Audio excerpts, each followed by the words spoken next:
Hello all of you beautiful people, Jules here for Whatculture.com, and you know what, it goes without saying that a plot twist can either make or break a movie. Get it right and a good film becomes great, but get it wrong and a lousy twist can derail 2 hours of storytelling and character work in one fell swoop. But then there are those rare, stupid movies which manage to rustle up an ingenious, deceptively smart plot twist totally out of nowhere. Our expectations were low, but thanks to these, they actually, surprised us a little bit. So let's detail some today. As I'm Jules, this is Whatculture.com, and these are 10 dumb movies with genius plot twists. Number 10. Brahms was living inside the walls. The Boy.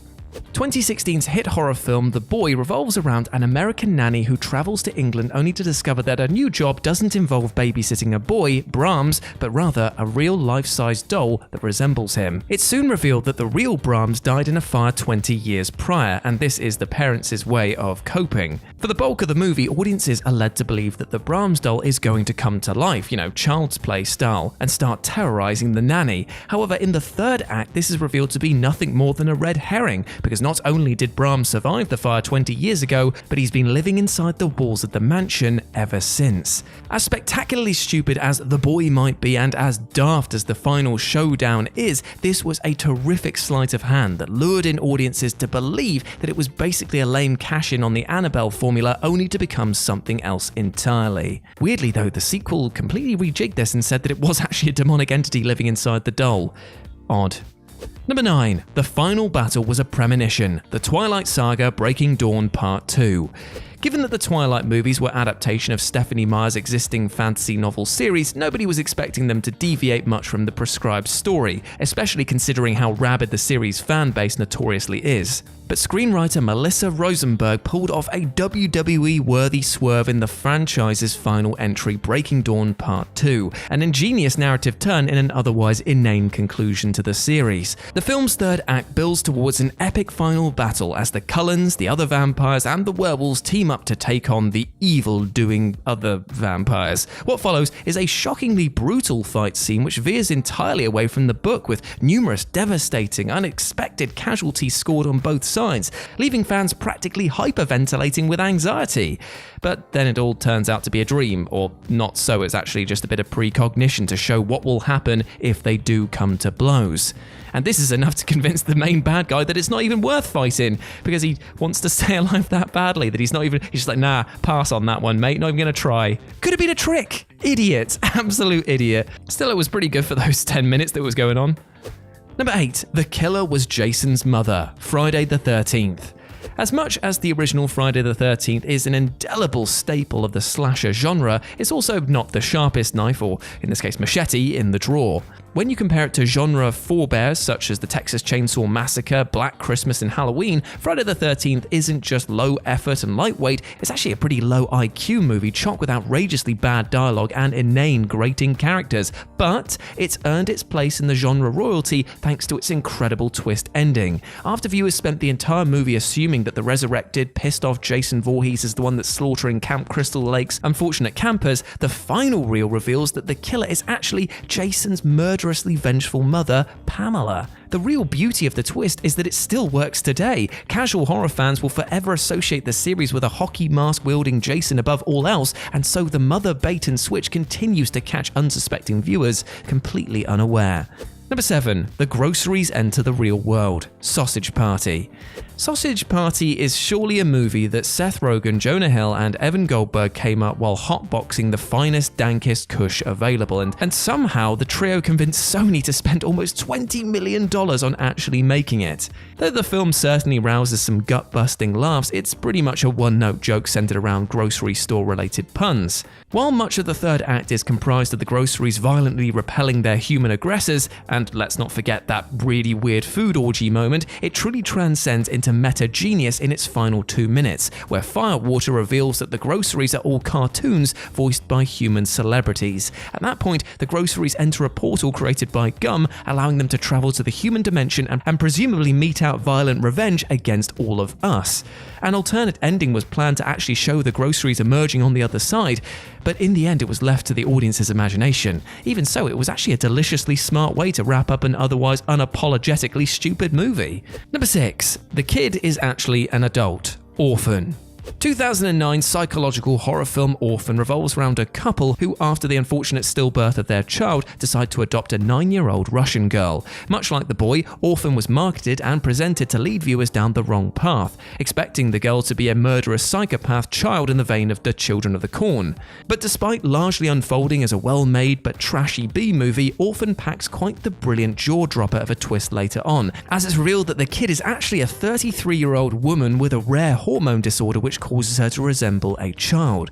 It's a reveal so outrageous and unexpected that it injects some energy into the movie just when it's starting to feel overfamiliar and dumb. And it leads to the gloriously schlocky third act, which culminates with one of the greatest one-liners in the history of the genre, "I'm not your f***ing mummy." Number 5. Susie was the secret criminal mastermind. Wild Things.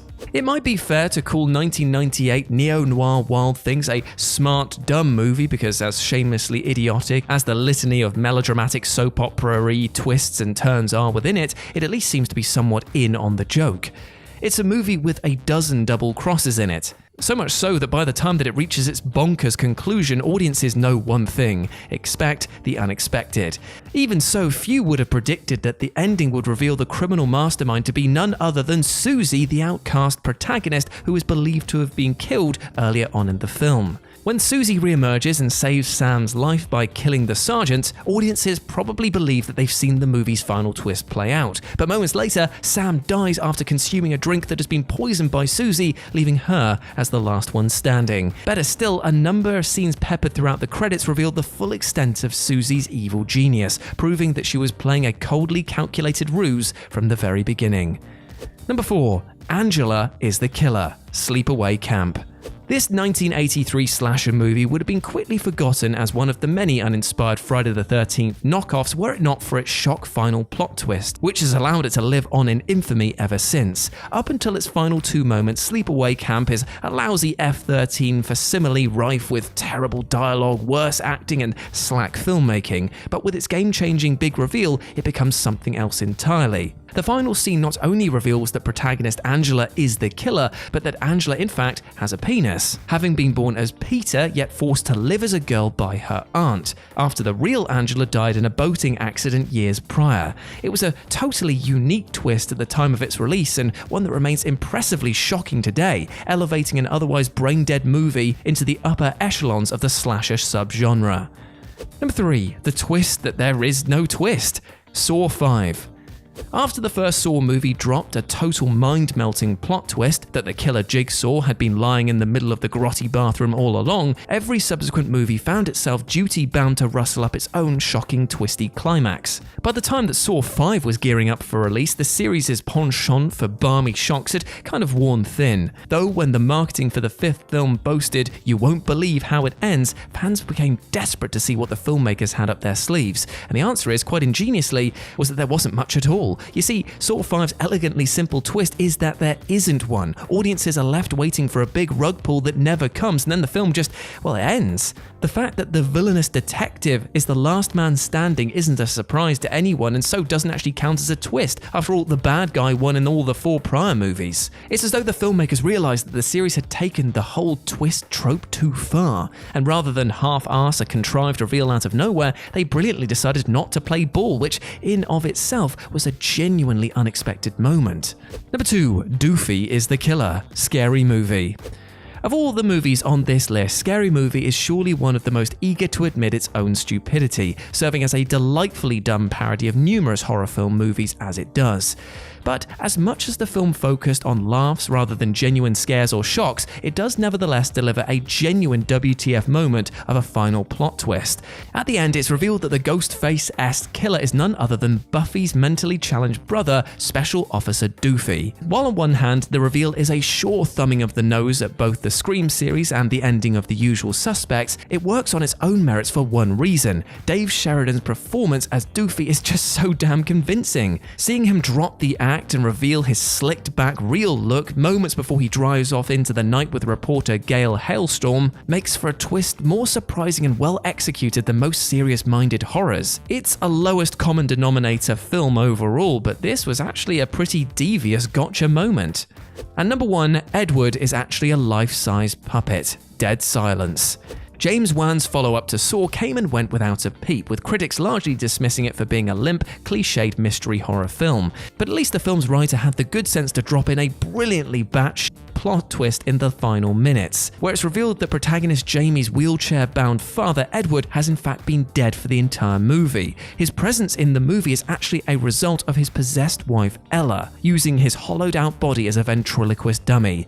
Yep, you heard me right. It's this sort of swinging for the fences, smart dumb capper that this otherwise genuinely dumb movie needed, with Edward's body having been converted into a wooden chassis, allowing for Ella to operate his mouth movements while seemingly finding a way to sound like him at the same time. It's a twist that falls apart the moment that you try and put it into our own reality, but inside the movie's own completely weird sealed world, it gets all the points for its demented, unforgettable originality.